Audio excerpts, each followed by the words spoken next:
Well, good evening, everybody, and welcome back to the Titans Final here on the It's a Wrap Sports Network. Your boy Matty B on the call, and I have the dubious honor. I used to come on here saying I have the dubious honor of reporting series wins or sweeps, but tonight, one run in the last 19 innings by this vaunted Philadelphia Phillies offense as they fall tonight fruitlessly without a fight yet again. 8-0 to the Cincinnati Reds. Lose 2 out of 3 to the Reds. Now it's on to D.C. and the Nationals over the 4-game weekend starting tomorrow night in a weird schedule that has a Sunday morning game, I think, this week. So is this a recipe to get well? Is this obviously not what we need to see here in mid-August as this team sliding headfirst back into its offensive bad habits?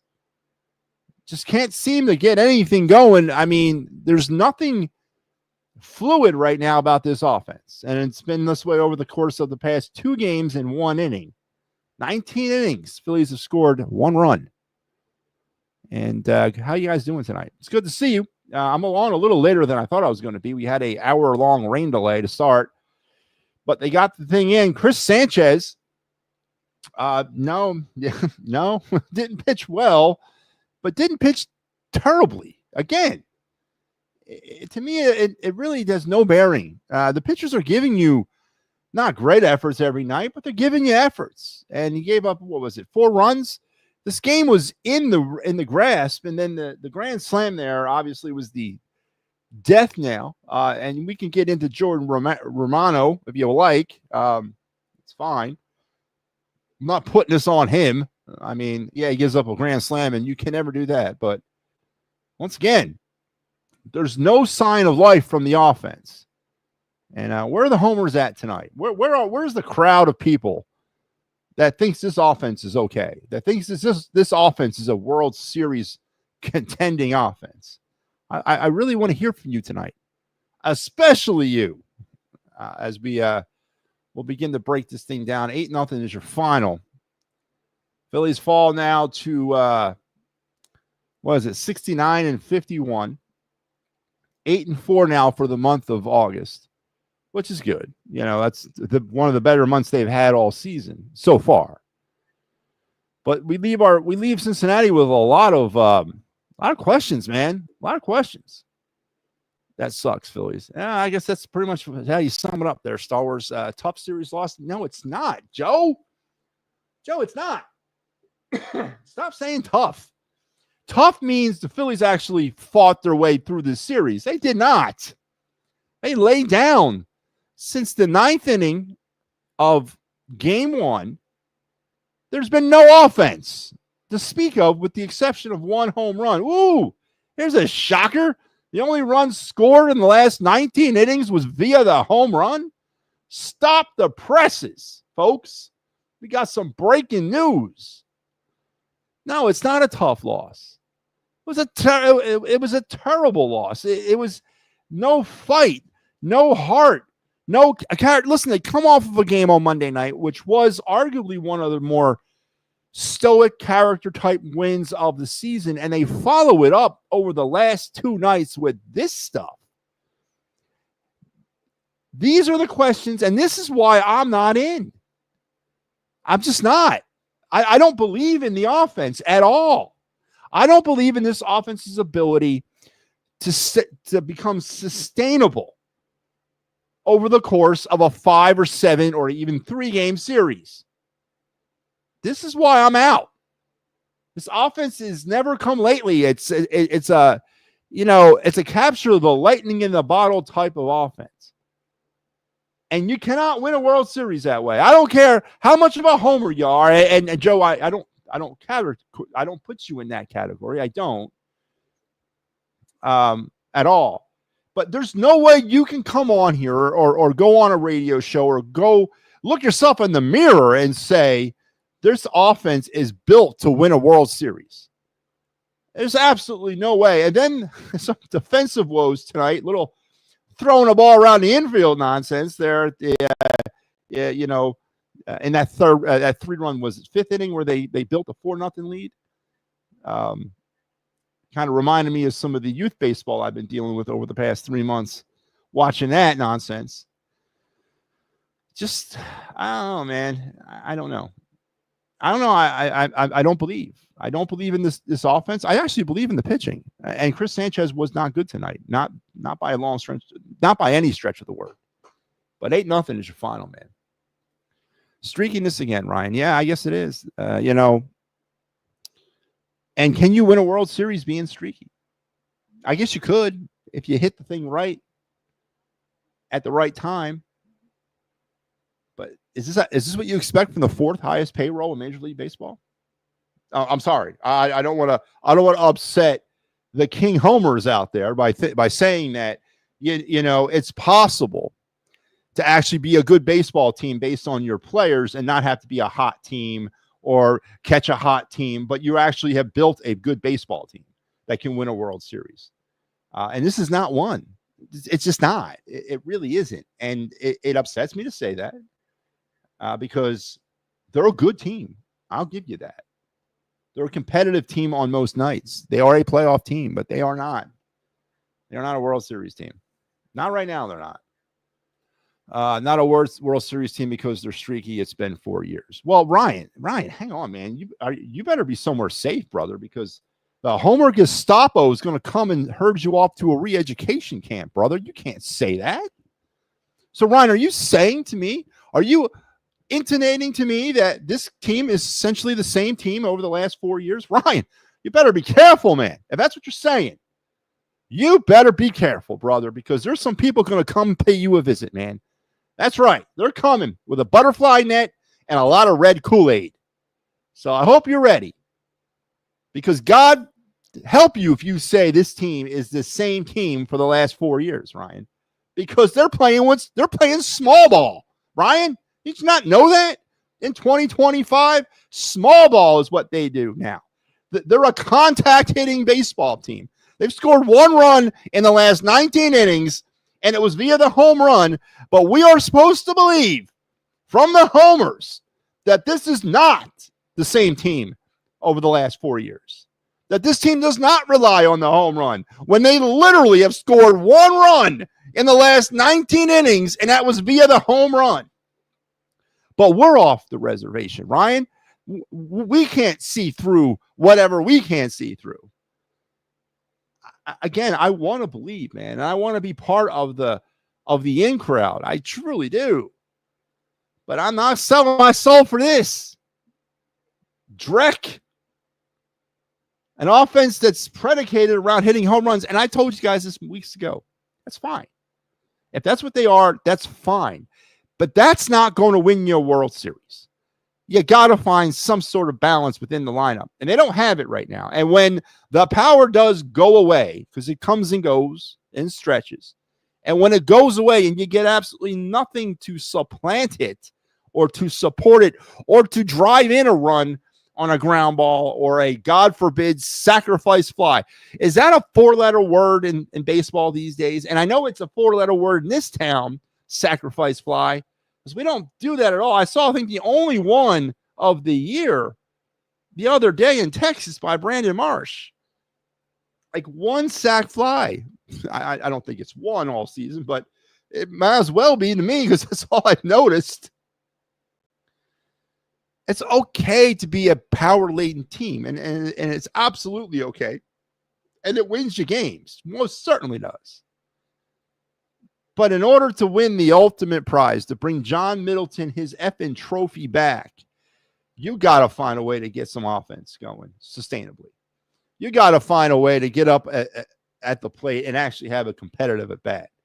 You got to find a way to bat the ball, get your ass on base, score, steal a couple runs, somebody bunt somebody over, somebody lift the friggin' sack fly into right or left field, preferably left or center. You got to find a way to do those things, or you're just not going to be able to win a World Series. It's damn near impossible to home run hit your way to World Series glory. And the Phillies could defy the odds this year, and maybe they do. I don't know, but I have a sneaky feeling When I'm handing out Halloween candy this year, I'll be slapping kids in the face, telling them to get the hell off my lawn because the Phillies aren't in the playoffs anymore. I have a feeling. Is NLT. It's NLT. NLT. It's not. Terrible, not fun team. It's highs and lows, streaky, no ability to sustain. Whether it's bad, it's bad and streaky. Yeah. Yeah, I agree. No, they're not built to win a World Series. Same old stuff the last. Ryan, man, you better be careful, dude. I'm telling you, Ryan. I'm speaking to you as a friend. They're coming for you, man. They already got you zeroed in.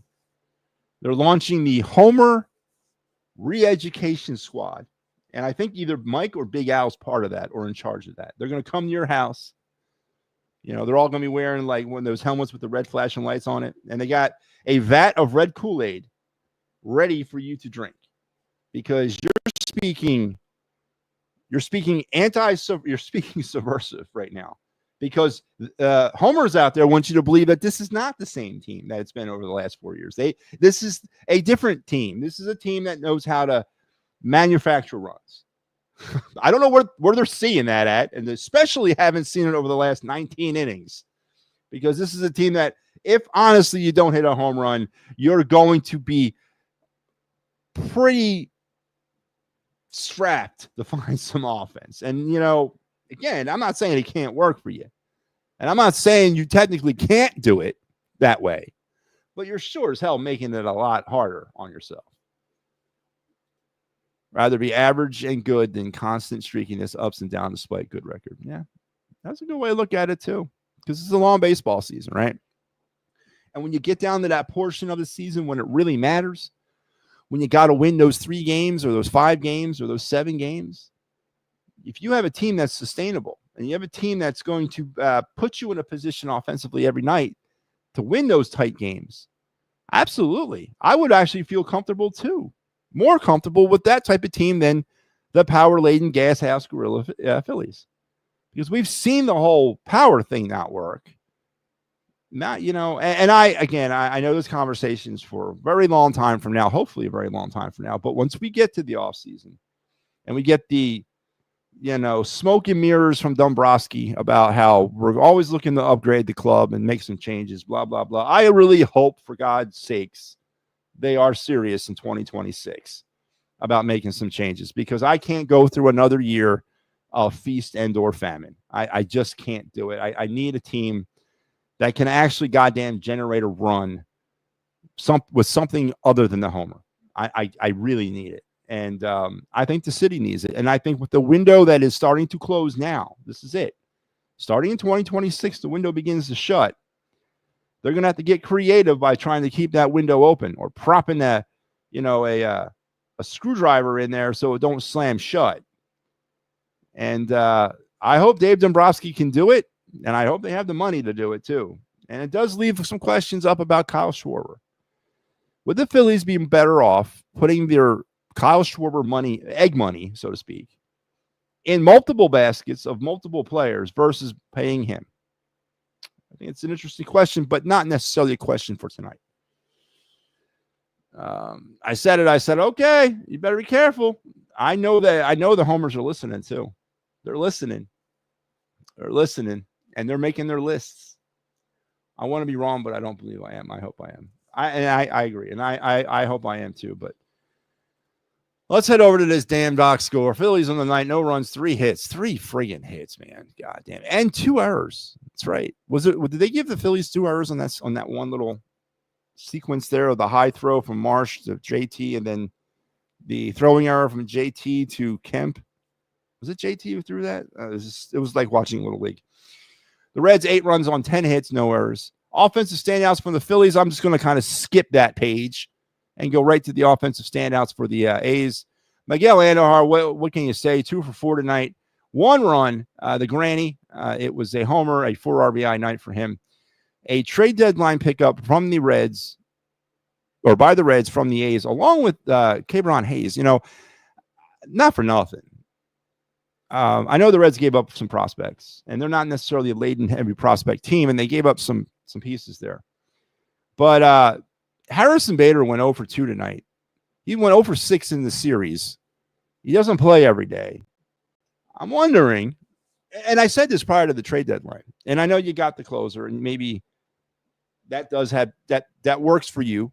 But on a game like tonight, last night, what the hell is Johan Duran doing for you? Nothing. He's sitting there. I did say this, that I thought they should have went offensive heavy in this trade deadline. They did not. The Reds did. And they added two interesting pieces, Miguel Andujar and Hayes. You might want to pay attention to the Cincinnati Reds because they got a stout pitching staff, and they just added two very good offensive weapons. Something that I wish the Phillies would have done. I don't know. I read that somewhere where, the Phillies needed to balance out their lineup a little bit, but definitely Andujar, the offensive standout for the Reds tonight. Hayes was also 2 for 2 on the night with a run scored. His batting average is only at 235. Not a great season overall for him, but of course, when you're with the Pirates, when can you have a great season? Marte also 2 for 4 with 2 RBIs. And then Austin Hayes, our good friend. Austin Hayes had an RBI tonight against his former team. So there you go. There's how the Reds kind of spread out 8 runs. Phillies on the evening were 0 for 4 with runners in scoring position. It's actually pretty impressive. They got 4 runners in scoring position, honestly. They left 5 total. The Reds tonight were 3 for 4 with runners in scoring position, batting .750. And they also left 3 runners on base. Pitching, Chris Sanchez, 11-4 now in the season. 6 innings, 7 hits, 4 runs, 3 earned, 1 walk, 6 strikeouts, 81 pitches through those 6. He gets straddled with a loss, his 4th. Romano, of course, he'll probably get vilified more so in this game than Sanchez should for giving up the grand slam. But a half an inning, 3 hits, 4 runs, they were all earned. A walk, 2 strikeouts, and of course the big home run. 30 pitches. 30 pitches in a half an inning. Jesus Christ.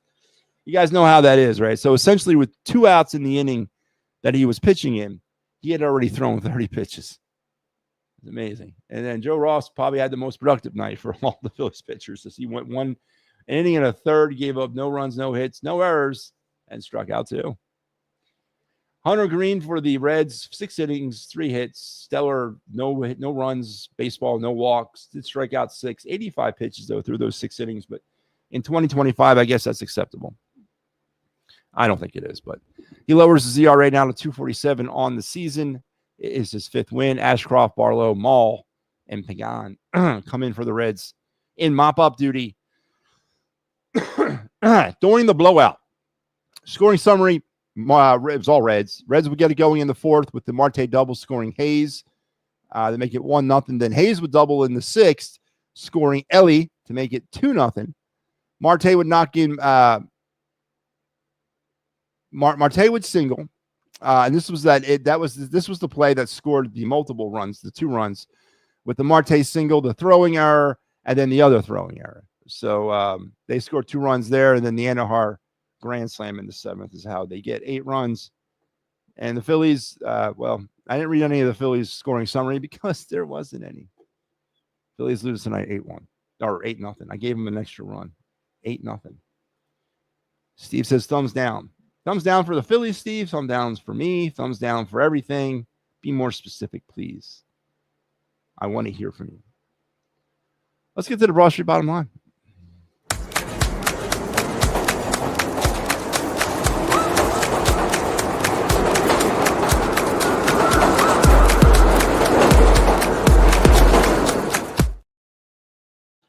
All right, Broad Street bottom line for me tonight is pretty simply put. I'm no longer in first place in our host standings. No, I'm not. I have fallen. I'm now in second place. With the loss tonight, I'm now 26-16 on the season as your host of this show. I'm on a personal 4-game losing streak. And Mike Laro has supplanted me in first place by about seven percentage points in the win percentage column. And we are 120 games now through the season, so we have about 2 more kind of waypoints to go to finish it up. I have a shot, but boy, I was running away with this thing for a minute. Now I've fallen way back to earth, and I am in second place. I hope this is not the trend the Phillies are taking. But no, that's not really my Broad Street bottom line. My Broad Street bottom line is the same thing I've been yammering on for about the last 25 minutes or so. 1 run in 19 innings, and that run was scored via the home run. Does it get any more poignant than that for the Phillies? Does that not sum up the Phillies season in one sentence? 1 run in 19 innings, and that run was a home run. It just can't be like this. It just can't. And yes, the Phillies are on pace probably to win 90 games. And more than likely, they will last out the Mets. I firmly believe they're probably going to recapture the NL East. And that's great because you got to do those things in order to get to the dance. I understand that.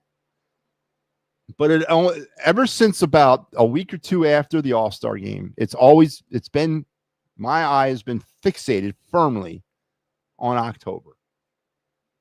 And I don't see heading into this stretch run at this particular moment in time. And again, with all the things I just said, the 90 some odd wins, winning the NL East again, all those things, I just don't see how this offense can even be considered any type of World Series contending offense the way they are. And the fact that, yes, I'm going to say it, and I'm going to piss some people off.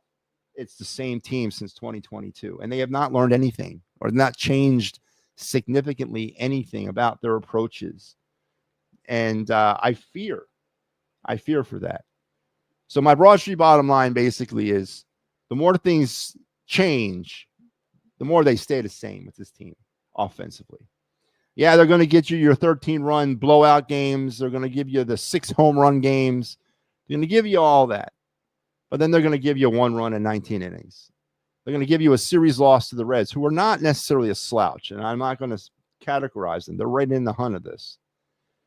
But the Reds are a beatable team for the 4th highest payrolled team in Major League Baseball. And it's, coming off of the game they had on Monday, the character type win they had, using all levels of baseball to win, and then following it up with 19 or 18 innings, I guess, of just bad baseball. I'm counting the 9th inning on Monday because they didn't score any runs in that inning.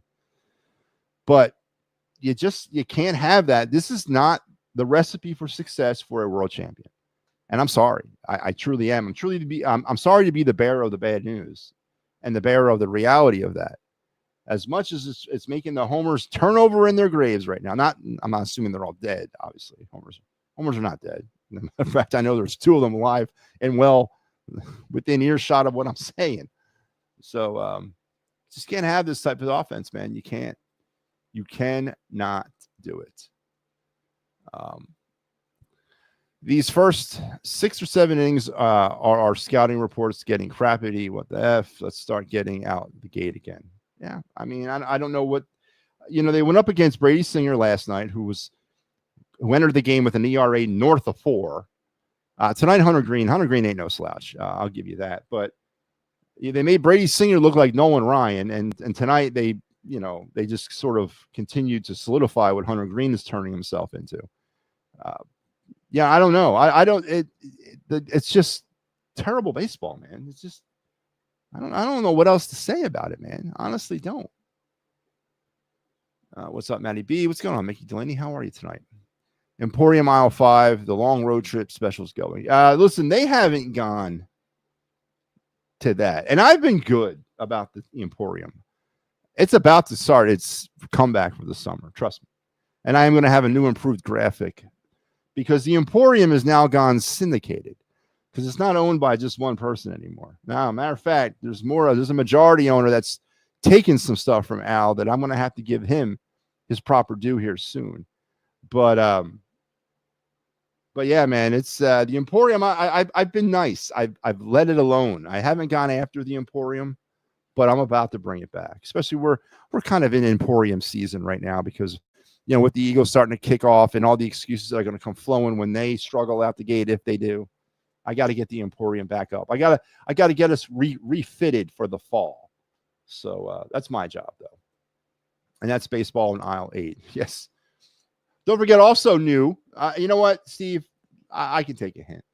So here you go.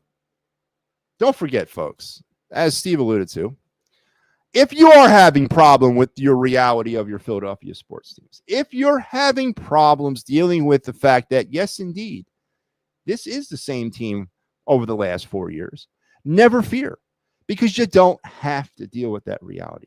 And especially if you're having a problem with the reality that this team may not be a World Series contending team. Again, you don't have to deal with that reality because at Big Al's Excuse Emporium, and again, I do want to mention that Al's about to sell the majority stock to the Excuse Emporium.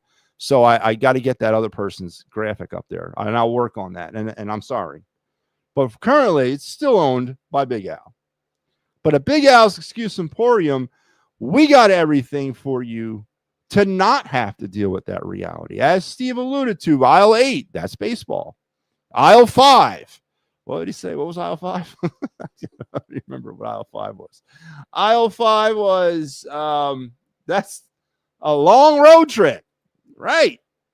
And now, new for the late summer and pennant push of 2025, aisle 11. This is not the same team that it was 4 years ago. All right? New aisle 11. This is not the same team that it's been for 4 years. So make sure if you're in the Delaware Valley, we have locations in Northeast Philadelphia, Delaware County, Montgomery County, Bucks County, and yes, new this week, our location in Manayunk. There you go. Make sure you swing by Big Al's Excuse Emporium. Bring the kids. We got bouncy houses. We got red slushies, green slushies in the fall, and orange and black in the winter. Bring the kids by, spend the day, and mention Matty B's name at checkout, and you get 25% off of your purchase at Big Al's Excuse Emporium, established in 2024. So I guess that was the perfect time to bring that up. Thank you, Steve. I get away from things. I forget about them from time to time, but we brought the Emporium back, and that was a good one to do. All right. Michael Papernick says 3 hits, only what? An effing joke. Yeah. Yeah. I love the network. Thank you, Mickey Delaney. I appreciate it. It takes good people to make this thing go. Christopher Sanchez pitched okay, giving up just 3 runs, but the offense again didn't show up. But let's not worry later in the season. Going into the postseason. I imagine, Papernick, you're being tongue-in-cheek on that. No, he didn't pitch. He didn't pitch great. He didn't pitch Cy Young great tonight. I mean, there's nothing that you could take out of his performance tonight, then throw it into his Cy Young Award nomination. No. But yeah, he did kind of let the team in. I mean, the Reds kind of dinked and dunked, and they got the defensive problems that scored them 2 runs. Listen, you're right. They were in it 4-0. The Romano grand slam closed the door, but 4-0 should not be an insurmountable lead for the 4th highest payroll in all of baseball. Just like last night, Ranger didn't pitch well, but he pitched well enough. He got absolutely no support from his offense. And baseball is one of those sports of rituals and superstitions and all those things. And pitchers feed off of the lack of offensive energy from their team. And you're a human being, right? You get up there and you're throwing, it's 88 degrees and sunny and 90% humidity. And you're out there busting your ass and you're getting no run support. You got 3 hits, nothing's happening offensively. Your team doesn't even give you more than 10 minutes on the bench because they're up and down and right back out. I mean, you feed off that energy as a pitcher, right? You do.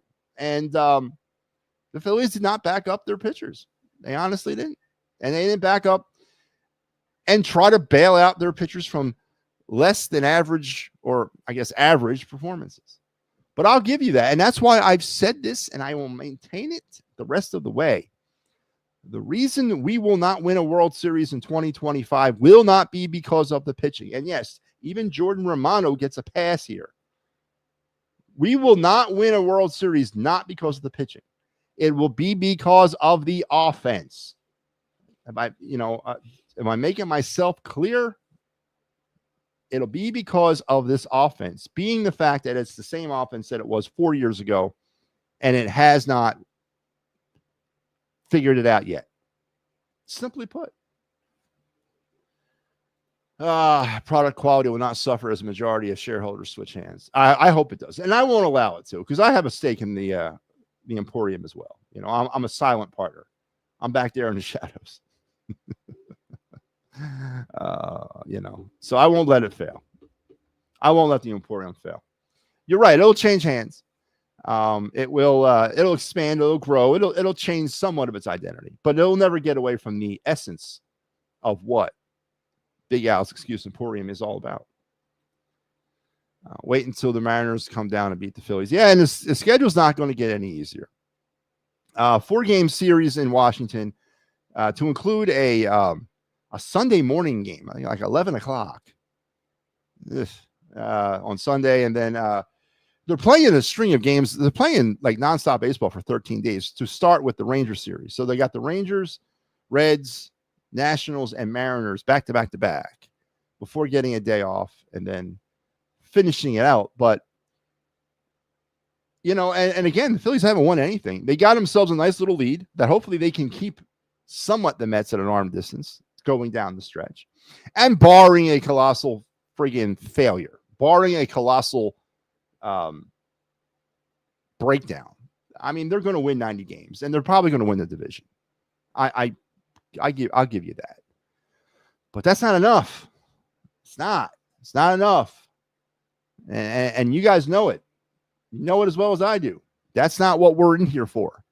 That's not what we signed up in 2025 for. And I'm having a hard time dealing with the reality of that. Iowa won. It's a long season. Iowa won. It's a long season. It's a long season. I'm assuming we'll hear people say, well, the Nats are the next series. They will win 3 or 4. I think the Phillies go 2-2. So that means Phillies 3 and 4, which is unacceptable. Yeah. I mean, why not? I mean, listen, is it against the grain of reasonability that the Phillies go out and sweep the Nationals? No, of course it's not. They could definitely do that. Is it against the grain of impossibility that they go out and get swept by the Nationals? No, they could absolutely do that. And split the series as well, yeah. Or lose 3 out of 4, yeah. I mean, you can see it going any other way. Right now, I mean, I'm not going to sit here and prognosticate that they're going to go out there and sweep the Nationals. No. Should they? Yes. Do they need to? Absolutely. Do they need to do it without hitting one single home run? Absolutely. Exclamation point times 2. Because, yes, we are at a stage at least I am. I'm not going to speak for you guys, but I am at a stage with this team that I need to see style points when they win. I need to see how they're doing it. I am not satisfied anymore with 9 home runs and all that. No, I want to see situational base hitting or base running, base hitting. I want to see station to station. I want to see sacrifice bunts, sacrifice flies. I want to see double steals. I want to go back to the 1980s when it comes to this baseball team. I am analyzing how they're winning versus how they're losing because it's telling to me. It's more telling than anything else. And yeah, I need to see style points with this team and how they win because I am not satisfied with the home run spray and pray of the last 4 years. It is not sustainable. And we're not going to win a World Series that way. The errors hurt us today. How about the no runs hurt us today, Joe? Come on. All aisles front, but the Mets are struggling so much. Yeah, I think they'll. Yeah, the Mets. Again, I'm not going to sit here and tell you what's going to happen over the next 6 weeks. Baseball's we got what? 42 games left. The Phillies have 42 games. Probably the most important 42 games of the season are starting right now. And a lot can happen in those 42 games. But I think barring a complete colossal, breakdown, we got ourselves we're in a very good position to win the World Series, win the division. Also with the wheels issue and Suarez issues, the team could be in trouble. I don't think so. Pitching, I don't think so. Could they be in trouble offensively? 100%. But pitching, yeah, I think they're all right. Again, I still think even in the with all this uncertainty around, now it's about 4 starters. Is the only is this true? Is the only starter in this rotation that we don't have like questions about injuries and fatigue Taijuan Walker? Is he the most capable starter right now that we got? Now, if we're going to look at it in that point of view, then hell yeah, we got some problems. I didn't even think of that. So you're telling me Luzardo's inconsistent. Wheeler's got potential injury problems. Noel's battling back from some injury problems with, his velocity was down all season long. Suarez seems to be going back into his second half swoon of last year. And Chris Sanchez, I'm not going to say there's problems there, but didn't look good tonight. So are you telling me that the only pitcher I can look at with some sort of level of confidence is Taijuan Walker? Woohoo! Things are worse than I thought. Thanks a lot there, Papernick, bringing that up and conjuring that image in my mind. Now I'm going to recant everything I said about the pitching. Because, we got a problem. No, I still think they do. I still think they got enough pitching, even with the massive amount of uncertainty that surrounds them right now. I still think they got enough pitching.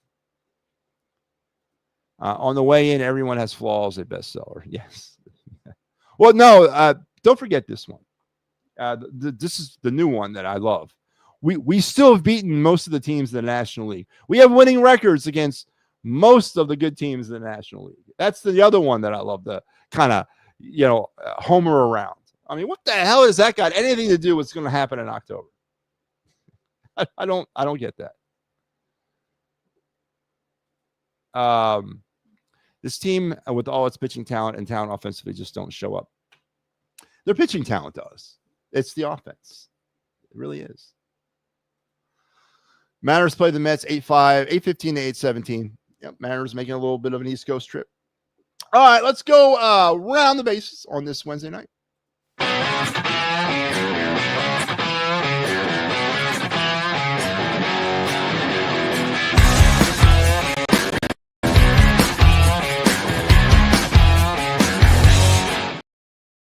All right, round the bases brought to you by the It's Rep Sports Network. We'll start with games that have already reached their final destination. It was 1-0 Tigers over the White Sox. It was 12-5 Brewers all over the Pirates. 8-7 Nationals over the Royals. And it was 6-5 Rockies over the Cardinals. 6-4 Diamondbacks beat the Rangers. 11-1 Padres all over the Giants. Games that are still ongoing. They're heading to the top of the fifth in Baltimore. It's 0-0 Mariners and Orioles. Down in Cleveland, it's 13-4 Marlins. I mean, again, I'm not sitting here trying to tell you that the Marlins are going to be this year's Tigers from last year. Remember how the Tigers sort of kind of snuck up on everybody? But everybody's overlooking the Marlins, and they're putting together a nice little run here. Obviously, they're in no position to strike that division, but they could find themselves into the wild card. And we'll go over the standings here in a minute, but just kind of keep your eye tuned on them. They're heading to the top of the ninth in Cleveland. It's 13-4 Marlins. Nothing. Twins over the Yankees as they're going to the bottom of the second, dealing with rain delay out there. It was 4-1 Cubs over the Blue Jays. They're going to the top of the eighth. The Braves and Mets, 3-0. The Mets are up on the Braves and the top of the second. That game's on FS1 for all you want to catch some out-of-town games. 4-1 Astros over the Red Sox. They're going to the bottom of the eighth. And the Dodgers and Angels, Rays and A's will be a little bit later on tonight. So there you go. There's your traipse around Major League Baseball on this Wednesday night. And then standings updated as we sit right now. Blue Jays still 4.5 games up over the Red Sox in the AL East. The Yankees 6 games back of them two.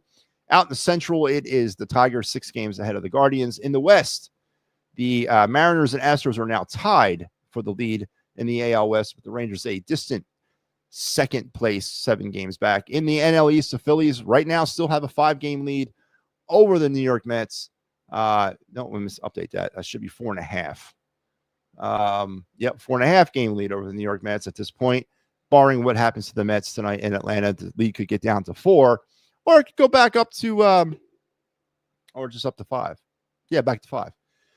The Marlins 11.5 games off the pace. So again, I think they're definitely not in striking distance of the division.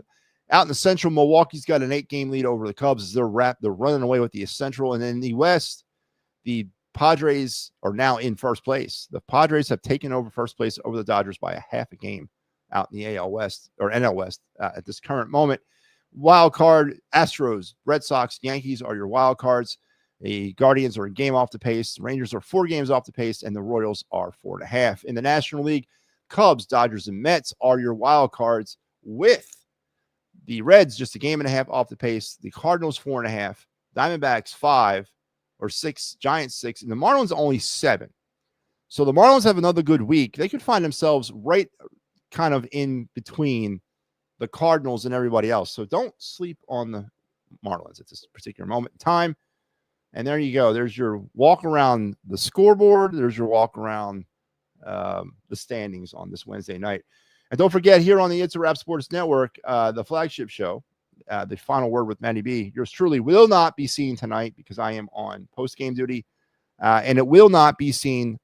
Actually, no, it will not be seen tomorrow, as I will not be able to get home in an orderly time in order to put that together. So we're not going to be back on the air this week, but we will return Sunday night. And I promise you, Sunday night we'll turn over a new leaf. We're actually going to do 5 shows next week because my schedule, the way it's been for the past 3.5 months, is ending on Sunday or Saturday. So I will get back into more of a routine starting on Sunday, and the show will be seen at its regular time, at its regular hour, Sunday through Thursdays on this network. So thank you for being patient with me this summer. It was not easy trying to do both, and actually this show too.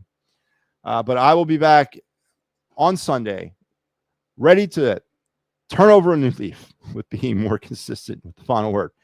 But tomorrow night, don't forget the Attacking Third at 9 with Steve and Steve. On Friday night, the wraparound with Mike Lauro. And on Sundays, the PNM and the AM program with Mike Lauro, Al, and Pat's going to return at some point, but he's not back yet. And then on Saturday afternoon, sort of like around 4 o'clock or right after the clock goes quadruple zero, make sure you're tuned into the Birds Flyby, as we'll have you breaking down Eagles-Browns preseason game number 2. And here is your, let me give you your series in a glance for the Washington Nationals, as we'll start this on Thursday night. I don't even know. Am I on that? I hope I'm not. Is this the 4 game? Yeah. All right. Here it is. This is the one right here. This is your, take that away. This is your Washington National series. It'll be Big Mike tomorrow night. Al will have you on Friday. I got you Saturday and Sunday. So you'll get me on the back end of this series. And they got the homers up front. So get them out the way and then get to me over the weekend. That's how we'll look at that. But there's your Washington National series in a glance, as we will now fixate on them heading into DC. So 8-0 Phillies fall unceremoniously tonight to the Reds. Terrible. Also, at Robbie, the Bumblebee Fool manager, will certainly lose us a game or a few with his moves and non-moves. Yeah. Well, I made a comment last night about Harrison Bader not being in the lineup and why Max Kepler is. But then if you really kind of boil this thing down, and please take this for how it's meant to be taken. I mean, what is Kepler versus Bader right now? Bader was 0 for 6 in this series. Kepler was actually hitting us, was getting hot coming into this series. So, I mean, what's the upgrade? I've said it was an upgrade, but I ain't saying it right now. And maybe hopefully Bader gets more of a chance to show his worth. But right now, I'm not seeing it. Much rather have K-Brian Hayes, and Miguel Andujar than Harrison Bader. Matty B, are you umpire? I do fall ball. I do as well. Yeah. And I also start reffing hockey in September. So multifaceted with that. Good show. Thank you, Michael Papernick. I appreciate that, man. And thank you for everyone for tuning in tonight. Phillies lose 8-0, lose 2 out of 3 to the Reds. Big Al's Excuse Emporium is open. So please make sure you're stopping by one of our many locations in the Delaware Valley. And again, bring the kids and tell them Matty B sent you. You'll get 25% off your final purchase and a big old kiss. I will be back on the Fighting's Final Saturday.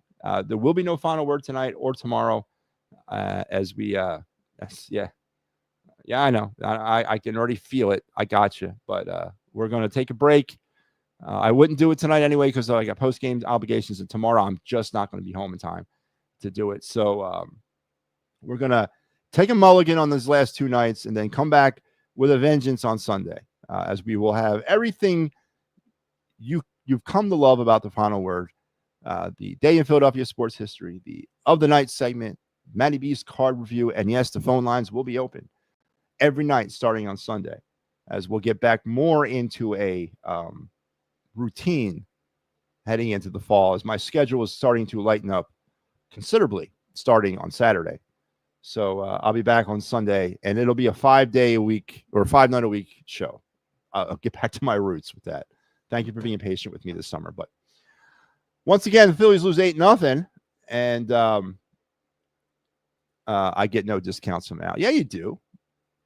Al has the ability to give out a discount. Al chooses not to because he doesn't recognize his standing within Big Al's excuse important. But let's see you guys have a great rest of your night. Make sure you're tuned in for the to the It's Rap Sports Network for the rest of the weekend with all the stuff we got coming up. We'll be back tomorrow with the Fighting's Final, and then the Attacking Third and the Wraparound, the Birds Flyby, and the Fighting's Final, and the PM and the AM as well. So make sure you're tuning in, and I will talk to you again on Saturday as I got you on the Fighting's Final, and then we'll be back on the Final Word on Sunday. Until then, you guys have a great rest of your night and an even better tomorrow.